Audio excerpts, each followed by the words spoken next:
Syederun Presiden Aksi Cepat Tanggap atau ACT Ibnu Hajar mengungkapkan alasan lembaganya membeli mobil bermerek Toyota Alphard hingga Pajero.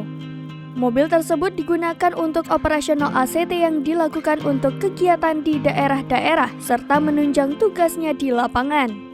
Sedangkan untuk pimpinan lembaga di level presidium, Ibnu mengungkapkan bahwa mobil yang digunakan berjenis Innova. Kendaraan itu berjenis lama sekaligus mobil sewaan. Adapun untuk level Vice President, lanjut Ibnu, kendaraan yang digunakan berjenis Avanza hingga Expander.